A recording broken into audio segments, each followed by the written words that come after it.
wanted to be a little bit different with the frame that I was doing, really with the whole build, and keep it more unique and things that really excited me more than just vintage parts. I mean, because I'll always mix in vintage parts, you know, things from Harley history that have a soul and sort of a you know, tell a story. There's always parts of that in my builds, but for the frame and a lot of the details along the way, I definitely wanted to make it unique and special and one of a kind.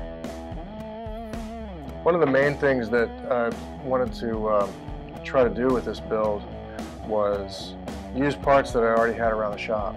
You know, use existing things that I could modify, materials I already had, and components that I could work with to build something new and unique, and not just be, you know, pouring over catalogs and calling up other shops to send me stuff that they make. I wanted to try to make as much as I could here from scratch and make it special. And speaking of the front end, I'm definitely running a steering damper, which I've always run, and going back a lot of years to where to when I used to ride with Larry, and we would ride doing, you know, stunts and you know, standing up on the bar, on the seat, and standing up on the gas tank, and all that kind of, you know, surfing the bike. The steering damper really comes into play when you've got a shallow rake, like a 30 to 32 degree rake, and for high-speed stability. So I always run a steering damper for high-speed stability on a shallow rake motorcycle. And when you're building bikes around New York City, you need to have a shallow rake, tight turning radius, and tight maneuverability to get in and out of this traffic. You know, it's all, you know, it's race bike technology kind of transferred over into chopper building, and it's something that you know, Larry used to do for years, and then I picked up from him 20 years ago, and I've done it myself. You know, run a steering damper on my choppers for the past 20 years. And if you get into the stunts, you know, as far as choppers are concerned, you know, you get into you know, standing up on the bike or surfing the bike or anything like that, then that really helps in keeping the front end true, going straight down the road, because you don't want that thing flopping around when you don't have your hands on the bars.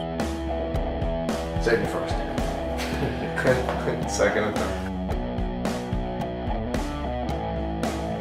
Well, one of the things that I think has really been unique to me so far about Born Free this year, since this is the first one that I've been asked to participate in, it's been amazing how much people, builders that are involved, are sharing their work and showing what they do, because, you know, it's such a flip, it's such a turnaround, 180 degrees between years ago when everybody would, you know, kind of hide their projects and sort of sit on all the details until the last minute. But it seems like now, since information and imagery and, you know, what somebody is doing behind closed doors tends to be so visible and available anyway, people are just kind of putting it out there. And the guys that are involved in this show this year, I mean, it's blowing my mind. I mean, I gotta say, it's phenomenal. And some guys I had known, some guys I hadn't heard of, you know, some guys I'm just getting to know.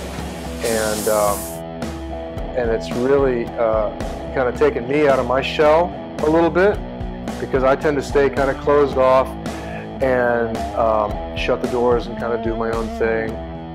And it's been just amazing. It's blown my mind what people are doing for this event this year.